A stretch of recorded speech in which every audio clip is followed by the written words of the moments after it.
अच्छा जी, आज मैंने जी कुर्बानी का गोश्त था आया हुआ था, तो ये मैंने बनाया था और देखें कितना नरम और हड्डी बिल्कुल अलहदा हो गई थी। और इस कदर नरम गोश्त मैंने ये बनाया था, गल चुका था और बहुत आसान सी टिप और आसान सी रेसिपी के साथ। मैंने कोई कुकर यूज़ नहीं किया था।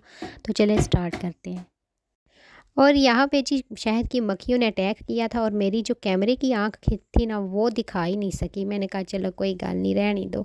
और यहाँ पे जी कुर्बानी का गोश्त आया हुआ था और मैंने इनको अच्छी तरह फ्रीज़ करके धो के रख दिया था। और इसको आज मैं बना रही हूँ नमकीन गोश्त। आधा जो था मैंने फ्रीज़ कर दिया था और आधे का आज हम लोग बनाएंगे नमकीन गोश्त। और कुर्बानी का गोश्त तो माले गनीमत होता है कि मिल जाए तो खा लो, ठीक है। और ये जी हम लोग बना रहे हैं गोश्त। अच्छा जी, सबसे पहले मैं आपको ये बताऊंगी, कुछ लोग कहते हैं जी गोश्त के अंदर से छांद आती है और ये होता भी है, आती भी है। कुर्बानी के गोश्त में एक कुदरती बात है कि वो स्मेल थोड़ी सी आती है। उसके लिए आपको पहले तो ये करना चाहिए कि गोश्त जो है ना, आपका जो तेल है ना उसके अंदर उसको अच्छी तरह फ्राई करना है। उसको इतना फ्राई करना है कि उसका कलर चेंज हो जाए। और साथ ही आपने पता क्या करना है, इसको अच्छी तरह इसकी बुनाई करना है। बुनाई जितनी करेंगे ना ये बहुत जल्दी फिर गल जाता है, अदरवाइज़ इसको फिर टाइम लगेगा। और अदरक लहसुन का पेस्ट डाल के इसकी अच्छी तरह भुनाई करनी है। फिर हल्की आंच पे आपको आपने रखना है इसको। आपने फुल आंच में नहीं रखना है, क्योंकि फुल आंच में गोश्त जो है ना ऊपर से जल्दी जल्दी खुश्क हो जाएगा, लेकिन अंदर से वो उसी तरह ही सख्त रहता है। तो जो है ना दरमियानी आंच पे आप लोग हमेशा गोश्त को पकाएं। और यहाँ पे देखें जी, जैसे ही वो पानी जो गोश्त ने खुद छोड़ा था वो सारा ड्राई हो जाएगा। और मेरे पास थे फ्रीज़र हुए टमाटर, वो इसमें मैं शामिल करूँगी। 3 अदद टमाटर थे ये। और सब्ज़ मिर्चें बारीक काट के आपने इसमें शामिल कर देनी है। जैसे ही अच्छी तरह देखें तेल ऊपर आने लगेगा तो मैंने थोड़ी सी काली मिर्च शामिल कर दी है। और काली मिर्च शामिल करके इसमें मैंने तकरीबन 2 से 3 कप पानी शामिल करके हल्की आंच पे रख देना है। और नमकीन गोश्त में अगर आप चाहें तो प्याज शामिल कर लें, लेकिन मैंने इसमें प्याज शामिल नहीं किया। मेरे हस्बैंड ने बोला था कि प्याज के बगैर बनाना है, तो ये प्याज के बगैर मैंने बनाया था। और बाद में ये देखिए टमाटर अच्छी तरह गल चुके थे और इसको जो छिलका होता है ना वो मैं निकाल लूँगी बाहर।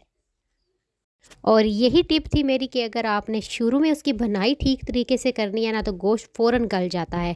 आपको कोई टाइम नहीं लेना पड़ता, कोई कुछ नहीं करना पड़ता। कोई आपको कुछ कहते हैं जी इसमें मीठा सोडा डालें, ये कर लें, वो कर लें, कुछ भी ना करें। आप लोग बस नॉर्मल आपने इसकी जो शुरू वाली भुनाई है वो बेहतरीन तरीके से करनी है। और इसमें पानी शामिल करके आपने आधे घंटे के लिए इसको बिल्कुल हल्की आँच पे रख देना है। और यहाँ पे देखिए जी मेरी रेसिपी रेडी हो गई है नमकीन गोश्त। तो आप चाहे तो पानी ड्राई कर लें, आप चाहे तो पानी रख लें, लेकिन मेरे बच्चे हैं तो मैं अपने बच्चों के हिसाब से और घर के हिसाब से मैंने इसमें शोरबा रखा है। और यहाँ पे मैं आपको गोश्त चेक करा रही थी। बहुत मुझे ये फ़िक्र लगी रहती है कि गोश्त गले, बाकी चीज़ें हो या ना हो, गोश्त गलना चाहिए। और आप देख सकते हैं गोश्त मेरा कितने अच्छे तरीके से गल चुका है। और इसको मैं बोल में शामिल कर लूँगी। और इसको चाहे तो रोटी के साथ खाएँ, नान के साथ खाएँ या चावल के साथ खाएँ। और आज की जो मज़ेदार रेसिपी थी ये तो हो गई थी रेडी। और साथ ही जी मैं आज बनाऊंगी तंदूर में रोटियां भी। अच्छा, आज मैं आपके साथ कुछ बातें यहाँ से शेयर करूँगी। हम लोगों ने ज़िंदगी तो आसान बना ली है। देखें मैंने ये भी चीज़ ले ली, जो चीज़ मैंने लेनी है ले ली। आजकल की लड़कियाँ जो जिनकी सबकी मैं कहती हूँ ज़िंदगी आसान हो गया। डिश वॉशर आ गए हैं, तंदूर आ गए हैं, कुकिंग की सारी चीज़ें आ गई हैं, कैसे बेक करना है, क्या करना है, सारी चीज़ें इतनी आसान हो गई हैं कि आप लोग क्विकली सारी चीज़ें कर सकते हैं। तो आजकल की लड़कियों के लिए तो ज़िंदगी बिल्कुल आसान हो गई है। बर्तन धोने हैं तो डिश वॉशर ने संभाल लिए हैं, कपड़े धोने हैं तो मशीनों ने संभाल लिए हैं। उसके अलावा अगर आप लोग देखें ना, नान रोटियां बनानी है तो ये देखें इलेक्ट्रिक हर चीज़, मशीनरी तो अब मैं कहती हूँ हर चीज़ की निकल आई है। और मैं कहती हूँ मज़े वही हमारी जो अम्मियों के दौर थे ना, उनके जो मज़े और दौर थे उनमें हार्ड वर्किंग वूमेन थी। वो अपने काम में लगन के साथ वो सारी चीज़ें करती थी और उन्होंने सारे काम किए। और मैंने वो भी चीज़ें देखी हैं जब मेरी अम्मी ने अपने हाथों से तंदूर बनाया, घर के चूल्हे बनाए, वो सारी चीज़ें वो अपने हाथों से करती थी, मेहनत के साथ, लगन के साथ। और उसके साथ ये होता था कि वो दिलचस्पी और मोहब्बत होती थी। अभी यूके में आके मुझे ये लगा कि पराठों में जायके क्यों नहीं आते हैं। हम लोग वो घी भी, देसी घी भी इस्तेमाल कर लें, डालडा भी इस्तेमाल कर लें, ऑयल इस्तेमाल कर लें, लेकिन वो मज़ा नहीं पराठे में आता। अब मुझे पता चला है कि वो मज़ा हमारी माँओं की मोहब्बतों का, हमारे माँओं के हाथ का, प्यार का होता था। कि दो दो पराठे खाने को भी बंदे का दिल करता था। और इधर एक खा ले तो पूरा दिन रोटी नहीं खाते कि आज पराठा खा लिया है। मतलब इतना हैवीपन वो हमारे फ़ील होना शुरू हो जाता है। तो मोहब्बत होती थी उस वक़्त, हमारी माँओं ने जो चीज़ें की वो उसमें एक मैं कहती हूँ बरकत भी होती थी। और साथ ही यहाँ पे देखिए जी बातों बातों में मैंने रोटी बनाई और मैंने फ़र्स्ट टाइम ट्राई की, बिस्मिल्लाह की, अल्लाह का ज़िक्र किया। मैंने कहा अल्लाह पाक ये ओवन थोड़ा, वो कहते हैं कि मशीनरी का पता नहीं होता, ये बहुत जल्दी ख़राब हो जाती है, सम टाइम वो काफ़ी टाइम तक रहती है। तो बिस्मिल्लाह करके अल्लाह का ज़िक्र करके हर काम को आप लोग करना चाहिए, बरकत होती है और अल्लाह का ज़िक्र तो हर काम में होना चाहिए।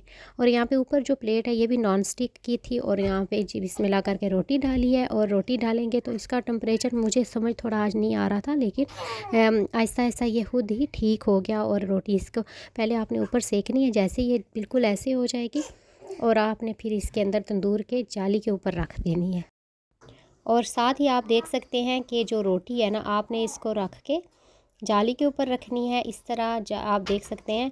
और टेम्परेचर का फ़र्स्ट टाइम हो जाता है अप्स एंड डाउन, इसका कोई नहीं है, क्योंकि हम लोग थोड़ा जल्दी में होते हैं कि इतना टेम्परेचर रखेंगे तो ये हिसाब किताब। तो ये अल्हम्दुलिल्लाह बहुत आराम से इजीली आपका, आप देख सकते हैं किस तरह मेरी रोटी जो है ना फूल रही है और बहुत जल्दी ये रोटी बन गई थी अल्हम्दुलिल्लाह। और मुझे सही बात है, वो तंदूर की रोटियाँ भी सही इसी तरह ही आहिस्ता आहिस्ता सम टाइम तंदूर से गिर जाती थी और मेरी अम्मी ने वो हाथ पे ऊपर वो कपड़ा जो होता है जिसको दज्जी बोलते हैं, वो लगा के फिर जल्दी से रोटी को पकड़ना, तो वो भी मज़े की चीज़ें होती थी। और एंड पे तंदूर पे ना जब ठंडा हो जाता था ना, तो मैं अम्मी को कहती थी कि रोटी लगाएं, वो बड़ी सख्त ऐसे पापड़ टाइप बनती थी, वो बड़ी मज़े की लगती थी। तो इस तरह जी वो मैं खाती थी।